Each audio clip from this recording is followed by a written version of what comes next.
What's a deep, dark secret you've never told anyone? Story 1. I was feeling really frustrated, but since my family was around, I decided to take a shower to get some privacy. At the time, I didn't have a phone case because my previous one had broken. As I was standing in the shower, I was getting pretty close to finishing. So I went to set my phone in the basket on top of the toilet, where I kept my wallet and other things. Unfortunately, I accidentally dropped my phone onto the tile floor, and the screen shattered completely. I immediately realized that explaining this to my dad wouldn't be easy, so I came up with a plan. After finishing my shower and getting dressed, I went to the basement stairs, intentionally slipped down them, and got myself scratched up. I made sure my phone fell with me so it would look like it broke from the fall. Then I went upstairs with my bleeding knee and broken phone, telling my family that I had fallen down the stairs and that's how my phone got damaged. My family immediately sympathized with me, and I didn't get into any trouble. To this day, nobody knows that I actually threw myself down the stairs instead of just slipping. Looking back, I realize I probably could have just said I fell without actually doing it, but at the time it felt necessary. Story 2.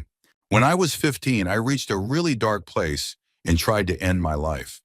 My parents were out of town for the weekend, and on that Saturday night, I went into their medicine cabinet and took an unknown but excessive amount of pills. To this day, I have no idea what I ingested. I wrote a long, drawn-out note, locked my bedroom door, and fell asleep, expecting not to wake up. However, my parents came home much earlier than I expected on Sunday morning. I had left a small desk lamp on in my room, and when they saw the light, they tried to get inside to turn it off. When I didn't respond, they panicked. My dad ended up breaking down the door and shaking me awake, bombarding me with questions: why the door was locked, why I wasn't responding, and what was wrong with me. Barely conscious, I groggily lied and told them I was just extremely tired and not feeling well. Hesitant but seemingly convinced, they left my room. As soon as they did, I grabbed the note and destroyed it. Later, I went into the living room and cried in my mom's arms for what felt like hours. When she asked me what was wrong, I just told her I'd had a really bad weekend and nothing more. To this day, my parents joke about how I sleep like the dead, not realizing how close I actually was to death that night. I never told them what really happened or how they unknowingly saved my life. 16 years later, I still own that little desk lamp, the same one that was left on that night. Whenever I feel overwhelmed, I turn it on as a reminder that sometimes all you need is a little light to get through the darkest times. Story 3. Last summer on my birthday, I had planned to end my life. I was on my way to the mountains, fully intent on going through with it. But fate had other plans. On the drive there, I got pulled over by an RCMP officer. Instead of just issuing a ticket or rushing through the process, he was unexpectedly kind to me. That moment of human connection slowed me down just enough. Then when I arrived at my destination, I met two older couples on the hiking trail. They invited me to hike with them, and I accepted. After the hike, they took me out to dinner, insisting that no one should be alone on their birthday. They even paid for my meal and a drink. They had no idea what they had just done. Their simple kindness, their willingness to include a stranger, unknowingly saved my life. Now looking back, I'm grateful to still be here. This past year hasn't been easy, far from it, but that one day being surrounded by people who genuinely cared was enough to pull me back from the edge. I don't take that for granted. So to anyone reading this, never underestimate the power of kindness. You never know whose life you might change just by showing them they matter. Story 4. I constantly feel like people are watching me, waiting to take me away. The paranoia is suffocating, but I can't tell anyone, because if I do, I fear they'll make my worst nightmare come true. I often think about running away, disappearing without telling anyone, just so I can feel safe. At first, I didn't expect anyone to care. I just needed to put this into words because I couldn't say it out loud to anyone in my life. But for those who are reading this, I want to be honest. I have schizophrenia. I've had it since childhood, but I kept it a secret for years. Every time I even think about talking about what's going on inside my head, a voice tells me not to. It tells me that if I open up, I'll be locked away or rejected. That fear has kept me silent. Even when I finally told my doctor a few months ago, I still found myself lying, too scared to tell the full truth. But something changed. After reading the comments people left for me, I made a decision. This Wednesday, I'm going to talk to someone. And this time, I'm not going alone. My best friend, who has been keeping notes of what I've told him, is coming with me to make sure they hear the full story. For the first time in a long time, I feel like I'm taking a step forward, And that's because of the support from strangers who reminded me that I'm not as alone as I thought. Thank you. You made my day. Story 5. Over the past year, I've lost weight, started exercising regularly, and have been packing healthy lunches for work. My friends and coworkers constantly compliment me on my weight loss and fitness level, praising my dedication. But what they don't see, the part I hide so well, is what happens on my days off. When I'm home alone, I binge eat massive amounts of food and then force myself to throw it all up. Not just once, but multiple times throughout the day until my husband comes home. I know exactly what I'm doing to my body. I'm a registered nurse. I understand the damage I'm causing, and yet I can't seem to stop. Edit. I never expected this much support. I'm overwhelmed. I was sitting on the swing in my backyard with my husband and 3-year-old son when I switched accounts to share this. Just typing it out, reading the words staring back at me, physically hurt. It breaks my heart to see how many others are suffering in silence, hiding their own eating disorders. I know I need help, but I've always been the strong one in my family. Admitting that I'm struggling feels like failing, and that shame has kept me quiet for so long. But seeing all of your kind words, the support from complete strangers, has been oddly comforting. Thank you for taking the time to reach out. It means more than you know. Story 6. One night while my girlfriend and I were sleeping, she suddenly got incredibly sick. She rolled off the bed and vomited all over the floor, everywhere. I don't handle vomit well, at all. The smell alone made me nauseous, and before I could even get out of the room, I lost it too, straight into her trash can. I ran to the bathroom to finish up just as her roommate, who also happens to be her sister, came rushing in. She had heard me burst out of the room and wanted to see what was happening. What she walked into was pure chaos. There was vomit everywhere, an unbelievable amount for one small girl. She immediately sprang into action, getting my girlfriend into the shower and asking me to watch over her while she cleaned up the disaster zone. It took her a while. My girlfriend threw up a few more times. It turned out to be food poisoning, but eventually the mess was mostly gone. I got her back into bed and made sure she was okay. And to this day, I have never told a single soul that half of that mess was actually mine. Story 7. A few years ago, I started noticing that I was losing my emotions. At first, I didn't think much of it. I figured it was just a phase, and since I couldn't afford therapy, I just assumed it would pass on its own. It hasn't. What really made me aware of it was when my significant other asked me how I would feel if she died. I thought about it for a moment, searching for something, anything, but nothing came. I couldn't even picture myself being upset. I lied. I told her I'd probably be depressed for 6 months to a year, and then I'd eventually work through it and start looking for someone new to share my life with. I only said that because I knew it was what she wanted to hear. She has this strange fear of me being alone. She smiled, satisfied with my answer, and went back to watching TV. But I kept thinking. I imagined other important people in my life dying. My parents, my siblings, close friends, and I felt nothing. Recently, my youngest brother received his Eagle Scout award. We had a ceremony for it and everything. I stood there watching the whole thing unfold, and I didn't feel a single thing. I think my mom might be catching on because she asked about my mental health during the celebration. I lied and told her I was just tired, but I know she's too busy with moving to bring it up again. I haven't told anyone because I don't want people putting their lives on hold to try and fix me. But by November, I'll have a couple of debts paid off, and I'll finally be able to afford therapy. It'll be good for me because my lack of emotions is just one piece of the baggage I've been carrying. Story 8. My ex gave me herpes and lied about it the entire time. The crazy part?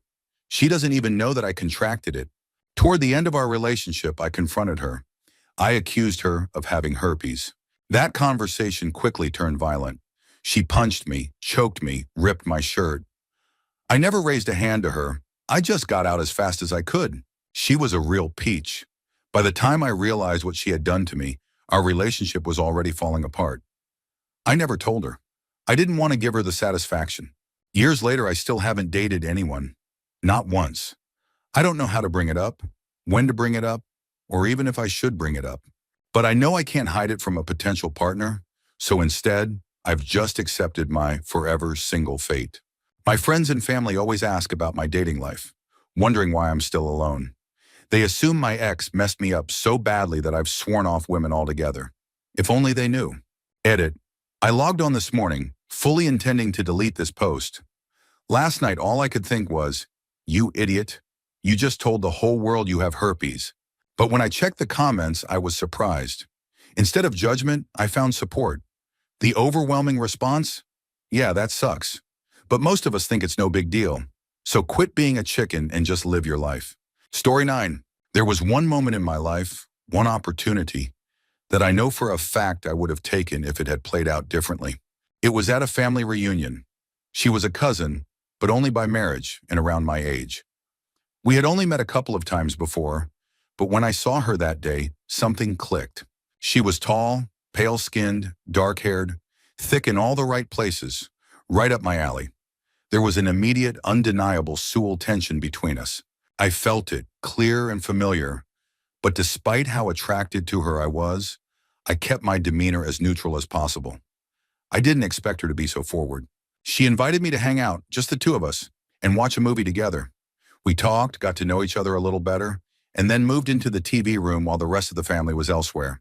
We sat close on the couch, watching Dirty Rotten Scoundrels on DVD, but my mind was elsewhere. I was waiting to see where this was going. Then we got interrupted. Family started trickling into the room. Then it was time for family activities. Just like that, the moment was gone. The disappointment on her face was as clear as day, and honestly, it hit me hard. Looking back now, I still wonder what could have been. If we hadn't been interrupted, if things had played out just a little differently, yeah, I totally would have hooked up with her. Story 10. I was raped and tortured for approximately 45 minutes to an hour by my ex. I'm a guy. I made a long post about this a while back, but I deleted it. Writing it out gave me massive anxiety and I felt physically sick for days afterward. I won't go into too much detail, but here are some things that happened to me that day. I was urinated on. Some of it got in my mouth. My genitals were handled so roughly that I still have pain to this day. I live with chronic pain because of what was done to me. Mentally, I'm barely holding on. I can't let anyone touch me, not even sit next to me, without breaking into a cold sweat and panicking. The injury caused by the torture means I'll never be able to do certain things I loved, like boxing or riding motorcycles, ever again. If you're wondering about the injury, I left out the details on purpose. I don't want anyone figuring out who I am. I haven't told a single soul in real life. I don't have the strength to. Story 11. This isn't the deepest or darkest secret, but if I hadn't done what I did, my brother's life would look very different today. My brother was always the type of guy that girls chased.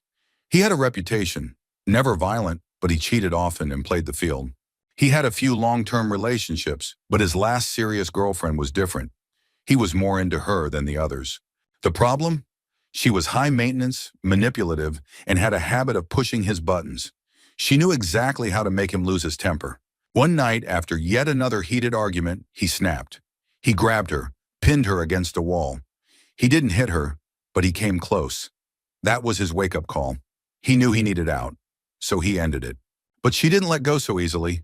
Over the next few months, she kept calling, texting, trying to pull him back in. At first, he was firm, but little by little, he started considering it. Then we both got a job a couple of hours away from our hometown. In our first week there, we went out drinking, and he lost his phone. He had to get a new number. Contact with her was completely cut off. At first, he talked about her a lot. He missed her. He still loved her. But he also knew she wasn't good for him. He was stuck in this limbo trying to convince himself not to reach out. One night, she finally figured out that she still had my number. She texted me, asking to speak to him. I didn't even hesitate. I told her he wasn't interested, that she should move on. She never replied. She never reached out again, and my brother never knew. I know that if I had given him her number, they would have gotten back together. And who knows how that would have ended. Instead, many years in relationships later, he's now married to a woman who truly makes him happy. They have kids, they built a life together. He has no idea what I did, and I'll never tell him. Story 12. When I was around 6 or 7, I had a little secret. My friend's family always left their back porch unlocked, and their backyard was completely hidden behind high bushes and a tall wooden fence. Their house faced mine, and since my parents left my sister and me home alone for a few hours after school, I had plenty of time to myself. Whenever I saw my friend's family leave in their car, I would casually cross the street, slip through their backyard gate, and let myself inside. No one could see me, and I knew I had the place to myself. I never did anything wild. I just played with his stuff. Video games, toys, whatever looked fun at the time. Maybe I'd grab a Capri Sun or some cookies while I was there. It felt like a secret clubhouse, except it wasn't mine. The only thing I had to be careful about was when they came home. Their garage door was loud, so the second I heard it, I would drop everything, turn off the bedroom light, calmly walk out through the backyard entrance, and head home like nothing had happened. I never got caught. The worst thing I ever did? I once hid his little brother's favorite toy just to mess with him. That's it. And until now, I've never told a single soul. Story 13. Back in college, I had a serious attraction to my friend's girlfriend. She was stunning, fun to be around, and in many ways, I felt like I connected with her better than I did with him. I tried to keep it under wraps, but I thought about her a lot. One night, we were all at a party at his house, drinking and having a good time. I found a quiet spot on a reclining chair in the corner, out of sight, just relaxing. That's when she came over. She leaned in, pressing against my arm, and traced her finger down my chest. Then she whispered, "After I finish with him, I want to have fun with you, too." I froze. I turned away, trying to brush it off, but she just laughed, saying she loved teasing me. As much as I wanted her, I couldn't do it. No matter how badly I had thought about it before, I couldn't bring myself to cross that line. It wasn't even about loyalty to my friend. I just knew it wasn't right. Eventually, he broke up with her over something trivial, saying he wasn't ready for a relationship. He never knew what she had said to me that night. After they split, I started to resent him a little. Not because of her, but because, as time went on, I realized he wasn't really that great of a friend. We drifted apart, and I cut ties with both of them. Looking back, it was just a situation I needed to walk away from. Story 14. This one's kind of embarrassing, but honestly, I still laugh about it. Last summer, my fiancé and I went to a music festival where you camp out in tents. Our tent was set up among some trees. There was enough spacing between them that you could see other people if they were walking around, but it still felt somewhat private. One night, around 3 a.m., I woke up with the worst stomach rumbling imaginable. Within seconds, I realized I had to go. Immediately. The problem? The nearest outhouse was at least a 5-minute walk away. I knew there was zero chance I'd make it. Panic mode kicked in. I did the only thing I could think of. I scrambled out of the tent, hastily dug a hole in the sand like some kind of desperate woodland creature, and let nature take its course. It was not graceful, it was not dignified, but it was necessary. There were people around, but at that moment I didn't care. The alternative was far worse. I grabbed some paper towel from our small cooking area, did what needed to be done, and quickly buried the evidence like a cat covering its tracks. Then, without looking around to see if anyone had witnessed my emergency evacuation, I slipped back into the tent, praying that nobody nearby was awake to hear or smell what had just happened. To this day, I have no idea if anyone saw me, and honestly, I don't want to know. Story 15. 3 years ago, my best friend died. Everyone believes it was a tragic car accident. I'm the only one who knows the truth. The day before she died, she told me she was going to die in a car accident. It wasn't a prediction, it was a decision. She wasn't alone in the car. Her passenger died too, a man who had date raped her 10 years prior. He had recently come back into her life, apologizing, trying to make amends. He was supposed to be moving across the country the very next day. I was the only one who knew what he had done to her. I think her parents suspect it wasn't an accident, based on things they've said over the years. But I've never had the heart or the courage to bring it up. She had a large life insurance policy. If the truth came out, it would be rescinded. Every penny of it was donated to a scholarship fund. I've carried the weight of her suic alone. It haunts me. Everyone remembers her as this sweet, kind person, and I miss her deeply. But as much as I love her, I can't shake the anger. She didn't just end her own life, she took someone else with her. Story 16. One night I decided I was going to kill myself. I started cleaning out my closet, getting everything in order. One of the things buried in there was my Dance Dance Revolution pad. For some reason, before going through with it, I decided to play a game. I was always decent at DDR, but something about seeing great, Zrania, perfect, Zrania, marvelous, pop up on the screen gave me a sense of accomplishment, something I hadn't felt in a long time. I played all night. By the time I finished, the sun was up, my parents were awake, and I thought, okay, I'll do it tomorrow. But the next day, instead of going through with it, I played DDR again. And then again. It became my routine. Without even realizing it, I started losing weight, 80 pounds to be exact. Now, when people ask me about my weight loss, I tell them a simple, easy-to-digest story. Oh, I was cleaning out my closet and found my DDR pad, and the rest is history. No one knows the real reason I cleaned out my closet that night. And if I'm being honest, as much as people celebrate my transformation, I don't feel as happy about it as they think I do. Story 17. I got fat on purpose. Ever heard of gainers? Yeah, I was one. It started as a fetish, something that excited me. I was young, probably in 8th or ninth grade, when I first got into it. By the time I graduated high school, I had gone from 130 pounds to 250. But then reality hit. I developed digestive issues in college, which caused me to lose 70 pounds. At first, I was happy with the weight loss and decided to leave the whole gaining on purpose thing behind. But I had already developed terrible eating habits, and before I knew it, I had gained back 20 pounds, accidentally. And that was a turn-on. So I gave in and intentionally gained my way back up to 240 pounds. Then the digestive problems came back, forcing me to lose weight again. Now I feel stuck in an endless cycle, wanting to lose weight, loving when I gain weight, fighting against the bad eating habits I developed, and dealing with constant digestive issues. Most of the time, I yo-yo between 200 and 215 pounds. Looking back, I wish I had never gotten into it. But back then, it was such a strong desire that I didn't care about the consequences. And now, I feel like I'm paying for it every day. Story 18. This isn't the darkest thing I've ever done, but it's something I regret to this day. Over 40 years ago, I worked as a cook at Sambo's. Anyone remember them? There was a man and his young son who would come in regularly. It was clear they didn't have much money. They rarely ordered anything more than coffee. One day, they sat at the counter and ordered a grilled cheese with bacon. When I made the sandwich, I followed the rules exactly. We were supposed to use 2 strips of bacon, but these particular strips were tiny and had shriveled up when cooked. They barely covered the bread. I could have added an extra strip. It wouldn't have cost me anything. But I was a good employee, and I stuck to the rules. I sent it out as it was. The man took one look at the sandwich and sent it back, clearly disappointed. Still, I refused to add more bacon because that was policy. I'll never forget the look on his face, that quiet resignation.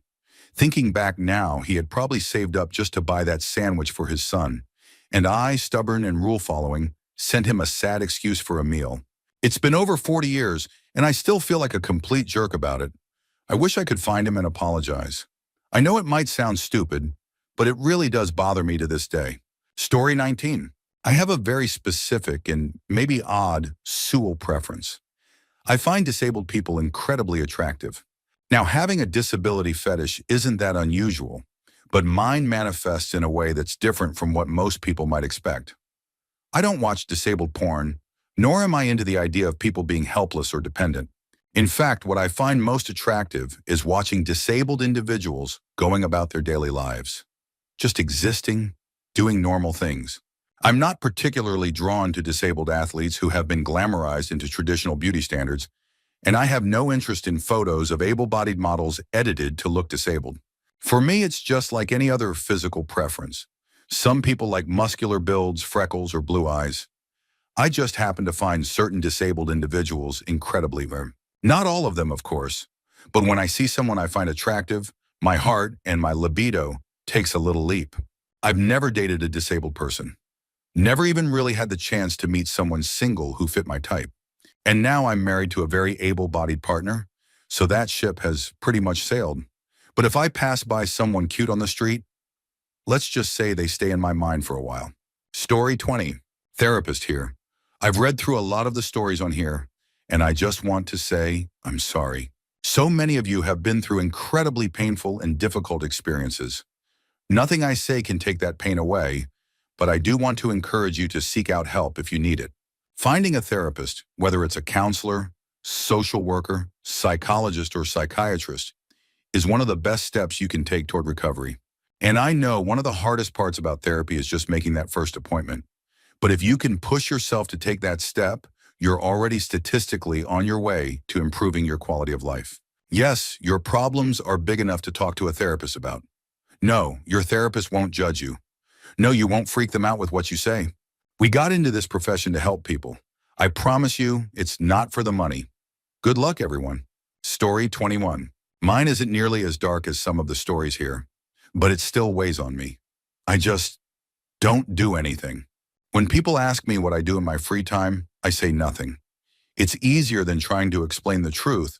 I wait until night to sleep, and when I wake up, I start waiting for night again. People usually laugh, thinking I'm being dry or sarcastic, but I'm not. I mean it literally. After work, I go home and stare at the clock, wondering how to pass the time until I can justify going to bed. Usually, I just sit on the internet, not participating, just existing in the background. I always look forward to the weekend, but I have no idea why. It's just more of the same. Waiting for Monday, waiting for the next thing, waiting for anything that feels like movement. I don't know how to do things. Every time I try, I feel like it's a waste of time, like I should be productive instead, whatever that even means. I know this sounds stupid, but it's exhausting. I hate myself for wasting every moment of my life, but I don't know how to stop. I don't enjoy anything. Story 22. I've worked in an insurance company call center for 3 years. It's hell. When I started, I was put into a department that no one knew how to run. Not even the so-called tech support team. The calls were relentless. People screamed at me about their benefits, about rate increases, about things I had no control over. The crazy part? The benefits they had were good, but no matter what, it was never enough for them. Management didn't care. Even when I exceeded expectations, they told me I wasn't doing well enough. Quality control nitpicked every detail.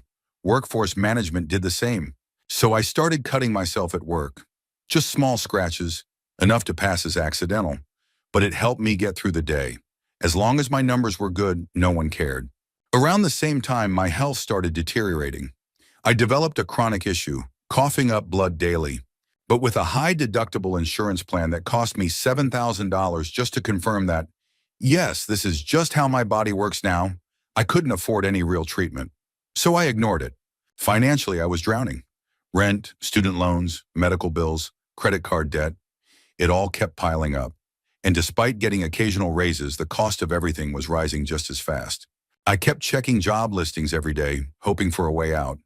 But the only offers I got, other call center jobs, paying less than what I was already making, a 48% pay cut to do the same soul-crushing work. At the beginning of the year, I finally switched to a different department. I thought it would be better. It wasn't. If anything, it was worse. I was under twice the scrutiny, and now I sat next to 3 managers all day long. So I started cutting more, writing SUIC notes, attempting in the bathroom on my breaks. Every time I failed, I'd beat myself up for not even being able to do that right, then go back to answering calls like nothing happened. I kept breaking down at work. I finally told my managers about the self-harm. They tried to help, offered some support, but ultimately, as long as I was still stuck on the phones, there was no real fix. Then in May, I wrote another SUIC note. I planned to try again at home. My managers found it, called the cops, and had me involuntarily committed. That was worse than the call center. I was placed in a mental health ward where a murderer kept wandering into my unlocked room. Luckily, since I had been admitted voluntarily, I was able to sign myself out that same night. Since then, I've been out of work on medical leave. I'm still coughing up blood. I'm trying to adjust my meds. They were working for a while, until yesterday when I realized something. God doesn't care about me. I'm a traditional Catholic, or at least I used to be. And I'm still stuck in the same nightmare. My leave is running out. I have to go back soon. And when I do, it'll be the same goddamn story day after day until I retire in 44 years. Story 23. I'm afraid I'll never be able to love someone. When I was 11, my father lost his first leg. From that moment on, I became his caretaker, helping him through the nights, during school breaks, anytime he needed me. I've spent years hearing him say things that used to break me. My hands hurt so bad. I just wish I could die. At first, those words made me cry. Now they don't make me feel anything. That scares me. I'm turning 17 this week, and I've never had a girlfriend. But even if I did, I don't know if I'd be able to love her the way I should. I don't know how to feel around people. I don't know if I'd be a good father, or if I'd just end up like my dad. Someone who needs everything done for him, who stops trying. And if that happens, would it be better to just end it? To spare them the pain of dealing with me? Sometimes I feel like screaming into the void. But every time I open my mouth, no sound comes out. The only thing I see are the faces of the people who would hurt if I died. I feel stuck in limbo, caught between life and death, always talking, but never speaking. Free to go anywhere, yet trapped in a box I can't escape. But as much as these thoughts consume me, they've also shaped me into someone who wants to help others. Maybe that's my purpose. I try to do small things. Buying a friend a snack when they're short on money, listening when someone needs to vent. I just want to remind people that even though there's a lot of cruelty in the world, not everyone is like that. Even if I die brokenhearted and childless, I want to live on in people's memories as someone who tried to be good. Someone who showed that kindness still exists. Or at least I hope that's how I'll be remembered. But who knows? Because the more things change, the more they stay the same. Story 24. I had teenage parents who were always cruel. They constantly reminded me how I could never measure up, how I was the reason they couldn't achieve their dreams, how my existence was an obstacle in their lives. My dad beat me every single day for 7 years. No exaggeration, no breaks, just daily punishment for existing. I spent years trying to make peace with it, trying to let it go, but obviously I have my own issues as a result. Just tonight, my dad texted me to let me know he doesn't want to see me again. The reason? I made a passing joke about his weight to my mom, something I immediately apologized for, something she swore she wouldn't repeat. But of course she did. So I told him the truth. I told him he's just a miserable failure who took his frustrations out on a kid who was unfortunate enough to be his firstborn, and that my own kids will be better off never knowing someone like him. It's still fresh. It happened just a couple of hours ago. But I already know that tomorrow I'll wake up feeling lighter. And that's my deep, dark secret. Story 25. Throwaway account because my friends know my main. I dated a complete jerk for way too long. About 2 years in, he started talking about how he and his friends were into choking themselves for fun. Apparently, the lack of oxygen to your brain gives you a rush, a sort of high. He asked if I'd ever done it. I said no. I also said I wasn't interested. But he kept coaxing me. Against my better judgment, I agreed, just once. Then he wanted to do it during EOS. Again, against my better judgment, I let him. What I didn't know was that sometimes, when you're deprived of oxygen, your body can have a seizure. That's exactly what happened to me. I blacked out. When he finally let go, I shot forward and slammed my face against the headboard. Hard. I broke my cheekbone. I was unconscious but still breathing. He panicked. He ran to get his roommate, another scumbag. They stood there staring at me, waiting for me to wake up. And then I heard them talking. If I didn't wake up, they were going to figure out where to stash my body. I was barely conscious, but I understood enough to start trying to move my arms, to make a noise. Anything to let them know I wasn't dead. His friend left the room. My boyfriend said my name. I groaned in response. That was all he needed to hear. And then he kept going. He finished. Afterward, he finally turned the light on to check the damage. My face was wrecked. I had to lie to everyone, my parents, my friends, my teachers, my coworkers, about what happened. And of course, this was 2 weeks before graduation, so I had to walk across the stage with a massive black eye and a broken cheekbone. I never told anyone the truth. I never told anyone what I heard them discussing.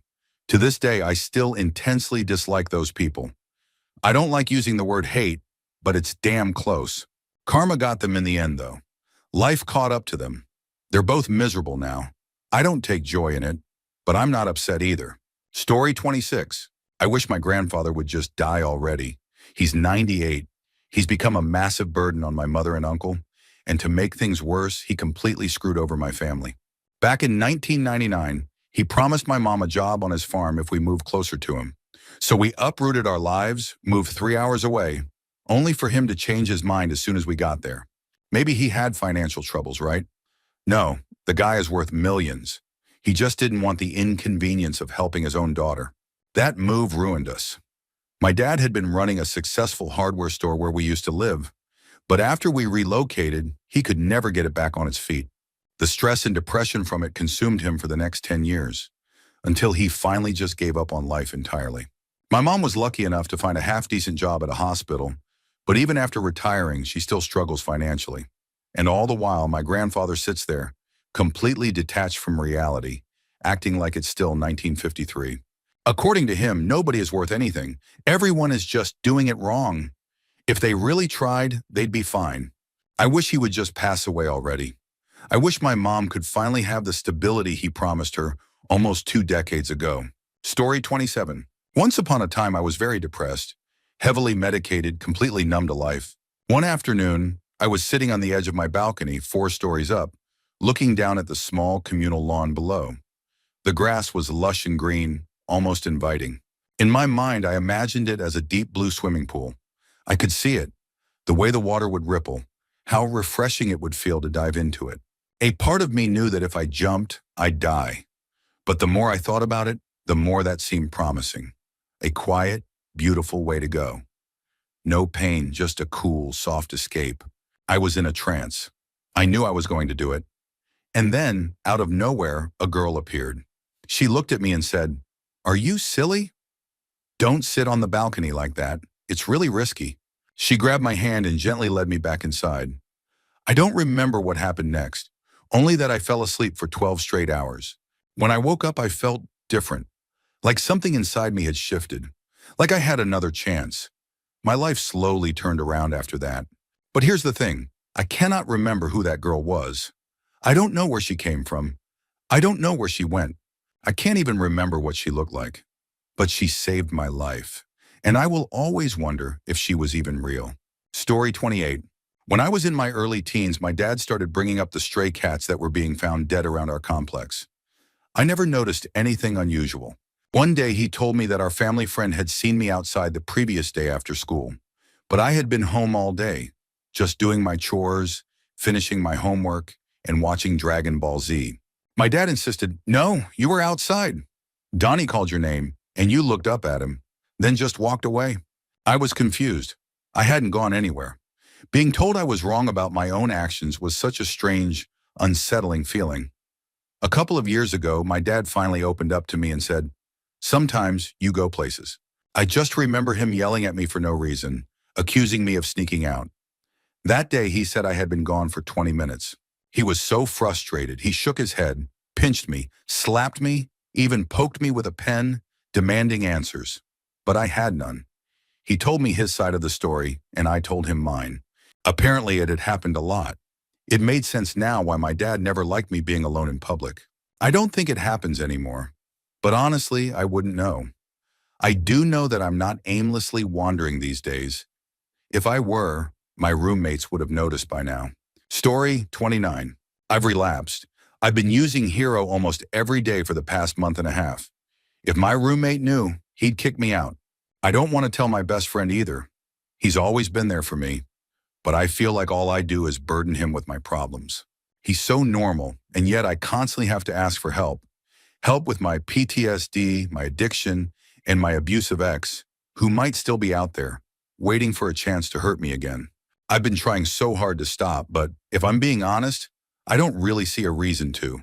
I know I have to, but right now I just can't. Every day I tell myself it'll be the last. Yesterday was supposed to be the last. The day before, that was supposed to be the last. Every day I find a new excuse. Lately, I've been thinking about self-harm and suicide more and more. The other night, I went to a punk show and just threw myself into the pit, letting the crowd beat the hell out of me for an hour. By the end of it, I was so bruised I could barely walk for days. But at least that pain was easier to explain. If I start cutting again, people will notice. They'll ask questions, and I can't hide it. Not when my job requires me to bear everything. Even my friends were trying to pull me out of the pit, asking why the hell I was letting myself get hurt like that. Sorry for the rant. I guess this is just one of those secrets I haven't even fully admitted to myself yet. I know I'll get better eventually. I'll have a few months of what passes for normal. But deep down, I also know I'll never truly be normal. Never truly be happy. And honestly, I don't think I'll ever be clean. Some days it's just really hard to see the point. Story 30. 11 days before I left for basic training, about 6 years ago, I lost my older brother to suicide. I feel like that's important to mention because it might explain the state of mind I was in during what I'm about to share. When I came home, It was obvious that I was struggling with some kind of mental instability. On top of that, my daughter had been born while I was away. She was only a week old when I got back. I felt like I had lost control of my life. I couldn't make my own decisions, couldn't do what I wanted to do. Everything had changed, and I had almost no time to mourn my brother. It was overwhelming. Not long after, I got kicked out of my dad's house. My girlfriend and daughter stayed, but I was on my own. I spent about a year couch hopping, sometimes even living out of my car. I missed at least a year of my daughter's life. For what it's worth, I've completely turned things around. I'm now the custodial parent. My daughter and I live together, and she only sees her mom about 4 days a month. I'm also married now and have a 4-year-old son alongside my 5-year-old daughter. But here's my deep, dark secret. For a little while I was out on my own, I started telling a select few people that during basic training in AIT, Advanced Individual Training, I had actually been deployed overseas. I made up stories about being in multiple countries, engaging in firefights, and even participating in special operations missions. I fabricated everything. I made it sound real, talking about the sound of bullets tearing past me, describing compound layouts, recounting missions that never happened. I only told maybe 2 or 3 people, possibly 4 or 5. And to this day, I still don't fully understand why I did it. The thought of it makes me feel physically sick. I'm the kind of person who lies in bed at night, replaying every stupid, awkward, and embarrassing thing I've ever done. And this one never goes away. I haven't told anyone in years. Now, whenever the topic of my military service comes up, I make sure to clarify that I was never deployed, that my job was just fixing trucks. Nothing heroic, nothing extraordinary. Basic training had some cool moments, like firing the 240B, the 249 SAW, and even a grenade launcher with chalk rounds. And those are the only things I ever talk about now. At some point, I promised myself that I would never lie or exaggerate again. Looking back, I think it stemmed from a habit I had as a kid. Small exaggerations or fibs here and there. In middle school and early high school, nothing huge. But after that phase, I made a conscious effort to be completely honest about everything. I've stuck to that for at least 4 or 5 years now. Well, mostly honest. I mean, nobody is completely honest with their parents, right? My wife has no idea I ever did this. I stopped long before I met her. And since then, I've cut out almost all of my old friends, mostly because of my mental health and my struggle to maintain friendships. The only person I ever told who was still in my life was blackout drunk at the time. And even if he remembers, I doubt he'd ever bring it up. And yet, I still can't get it out of my mind. It haunts me at least once a week, maybe twice a month. I don't expect anyone to see this, but weirdly enough, just typing it out makes me feel a little better. Story 31. I received disability for rape trauma syndrome. Rape is that serious. It can completely ruin people. It destroys lives, and if you're struggling, you are not alone. Just because I'm a woman doesn't mean our experiences with rape are any different. In fact, I fully believe men often have it even worse. They're shamed into silence, dismissed, and told to just get over it. But listen to me. You did not deserve to be raped. You did not deserve to be tortured. And there was no way you could have known what a monster your ex would become. Please, I beg you, be kinder to yourself. For a long time, I turned to prescription drugs just to sleep at night. But really, I was numbing myself, trying to escape the memory of what dog shit tastes like. My rapist forced it into my mouth. I'm still in recovery for the drug abuse that followed. I'm sure my liver is permanently damaged from it. Most days, I don't even care. I wish I were dead anyway. But the part that really breaks me, my children will lean into me for a hug and I just can't. I pull away. I stop breathing. Affection, even from them, feels unbearable. And I hate myself for it. I don't want my kids to suffer because I'm permanently scarred from something that happened in high school. So, here's the thing. I just admitted to Reddit one detail I have never told anyone before. Not my doctors, not my therapists, no one. But I'm saying it now because I understand your pain. I see it, and I think you might have RTS too. It's something worth looking into. I can't promise that everything will heal completely, but I can promise that things will change. You will grow, and with time, maybe, just maybe, the pain won't feel so suffocating anymore. Story 32. One of my close friends told me she liked me. At the time, I wasn't sure how I felt about her. But the moment she said it, my heart started racing. I felt like I had fallen for her hard. Butterflies swarmed in my stomach, and I could barely contain my excitement. It took me a week or two to work up the courage to ask her out. During those days, since we were in the same friend group, I kept freaking out to our other friends. The day I finally asked her, she smiled and said, "Sure, we can go on cute dates together." Nothing ever happened after that. It was awkward for a while, weeks of uncertainty and silence. I had asked her out at the end of March, and by mid-April, it was clear things weren't moving forward. Eventually, the awkwardness faded, and now we're back to being just friends. We're still in the same friend group, pretending none of it ever happened. But then I heard something. Some of our friends said, "She thinks of you as a sister."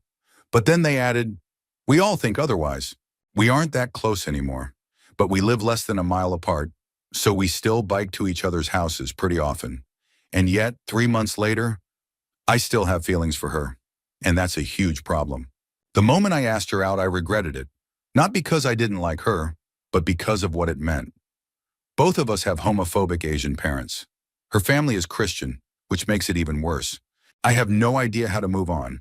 I haven't told any of my friends that I still have feelings for her. I don't know if I can, but I also don't know how to stop feeling this way. What do I do? Story 33. The only thing keeping me alive is the fact that all four of my parents, my mom and stepdad, my dad and stepmom, will rely on me to take care of them when they get old. I'm an only child. There's no one else to help. If I didn't have that responsibility, I have no doubt I would have ended things a long time ago. I rarely ever feel truly happy. Most of the time, it's just meh. But I've been like this for so long that I've learned how to act like a normal person. No one really notices. Every now and then, though, the depression hits hard. When it does, I just go to sleep. A nap usually helps, at least for a few hours. I don't know. I want to believe I have things I want to do. But do I actually want them? Or is that just part of the act? Am I even me anymore? Or have I just gotten so good at pretending that I've managed to fool even myself? Story 34. My father is bipolar, not in the quirky internet way, but clinically diagnosed. Instead of seeking proper treatment, he chose to self-medicate with drugs and alcohol, making everything worse. His instability put our family in constant chaos. During manic episodes, he would quit his job on a whim, disappear for weeks, and drain our bank account, leaving my mom to figure things out alone. When the depression hit, he became violent. Physically, mentally, emotionally. He'd create lies just to justify the abuse. I remember 3 separate times when he tried to kill himself. For years, I blamed myself. Maybe if I had never been born, he wouldn't have felt so trapped. Maybe he wouldn't have spiraled so deep into his darkness. He made it clear over and over again that he never wanted kids, that my brother and I were burdens, that he wished we didn't exist. No child should ever have to know those things. But he had no shame in telling us. Maybe he only said it to hurt me, but I think part of him meant it. And the worst part? I think I'm becoming like him. Over the past few years, my behavior has shifted. Some days I feel unstoppable, excited, driven, like I can do anything. But then it turns, everything becomes too much. Even the smallest tasks feel like pushing a boulder up a hill. I should probably seek therapy. But if I'm being honest, I don't want to know the truth. I think the best thing I can do is keep my distance. Stay away from people. Try to live whatever kind of life I can, without hurting anyone else. Story 35. When I was 15, I went on vacation with my dad and older brother to the beach. It wasn't the relaxing trip it should have been. My dad had just recovered from surgery and spent most of the time in bed, too weak to do much. My brother, on the other hand, was constantly drinking, and I was the one stuck driving him everywhere. He was mean, called me names. I got so fed up with it that I just left. I went for a walk along the boardwalk by the ocean, trying to clear my head, but the weight of everything just became too much. I sat down, cried to myself for an hour, and then I had a thought. What if I just started swimming out into the ocean? No plan, no stopping, just gone. But then this older couple walked by. They must have noticed something was off because they stopped and asked if I was okay. Then they invited me to walk with them to a restaurant and grab some food. It was a well-lit area, and for some reason, I didn't feel uneasy about it. We ate together, and afterward, we walked to a nearby fountain. That's when I found out. They were both therapists. They had been married for 20 years. They sat with me and talked until 2 in the morning. I wish I had gotten their contact information. I wish I could thank them. They changed my life that night. They helped me come to terms with things I didn't even realize I was struggling with. Story 36. I was in an abusive relationship for 3 years. I'm a man, and I don't think people realize how much abuse men can go through too. My girlfriend emotionally manipulated me into cutting ties with almost all of my friends and most of my family. She physically abused me, but honestly, that part was manageable. What really broke me were the constant suicide threats. She knew how much that would affect me. My brother had survived 2 suicide attempts, so she understood exactly how to pull my strings. It became a cycle. Every time I tried to pull away, she threatened to end her life. I was terrified to leave because if she actually did it, I knew I'd never forgive myself. After almost 2 years of this, I just shut down. I lost touch with my emotions entirely. I wasn't happy, I wasn't sad, I was just existing. And then came the darkest part of it all, my secret. I couldn't leave her, so I started secretly hoping she would actually succeed when I wasn't around, that she would do it while I was at work or out somewhere. I accepted the idea of her death. I wasn't hoping for it out of cruelty. I just needed an escape, and this felt like the only way. She tried more times than I can count. One time she downed an entire bottle of liquid Valium, and I had to force her to vomit. Another time I found her hanging in the bedroom closet. She had locked the door, and for a second I hesitated. I thought about just leaving, but then fight or flight kicked in. I broke the door down, grabbed her, and saved her. Years later, I'm glad I did. We broke up, and she seems to be doing okay now. We lost touch, and I'm fine with that. I don't think I'm a violent person, but I do think I was pushed to my absolute breaking point. I just needed out. Story 37. I was adopted at a young age. My biological parents abused me so badly that, by the time I was 2 months old, I had already suffered multiple broken bones. My adoptive family gave me a good childhood, but they never let me forget that they didn't have to. They made sure I knew they had chosen to take me in, like I owed them something. I later found out they were receiving money from me every month, but they hid that from me. I never asked for much because I always felt like they had already done enough just by taking me in. Despite being financially well off, they saved no money for my college education, so I joined the Army to secure my future. As I got older and the money stopped coming in, everything changed. Suddenly, I wasn't family, I was a burden. The same woman I had called Mama, the one who had sworn to love me unconditionally, stopped answering my calls. When I was medically discharged after 3 years of service due to an injury, she told me she was ashamed that I couldn't hack it. The man I had considered my best friend, my adoptive father, assaulted me after I confronted him about letting his creepy-ass friends spy on me through my bedroom window. I had been home on leave, trying to share a quiet, PG-13 moment with the girl I planned to marry after 6 months apart.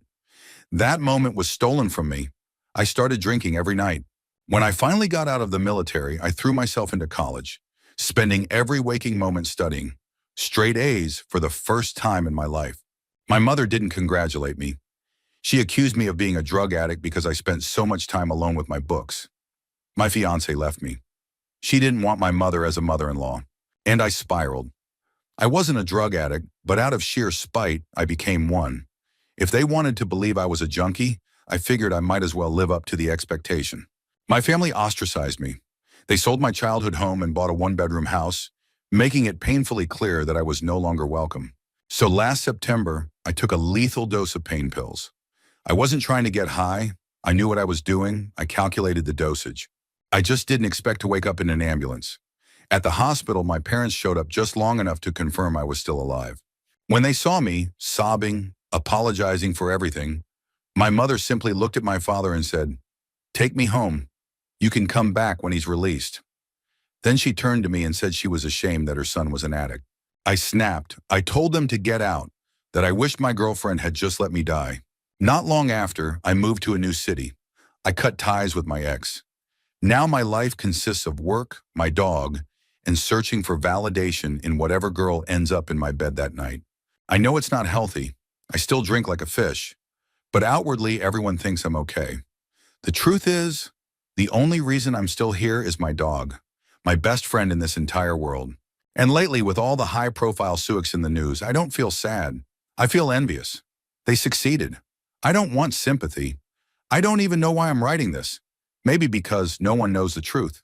No one knows that my overdose was intentional. No one knows that I wasn't just trying to get high. I was trying to die. And the worst part?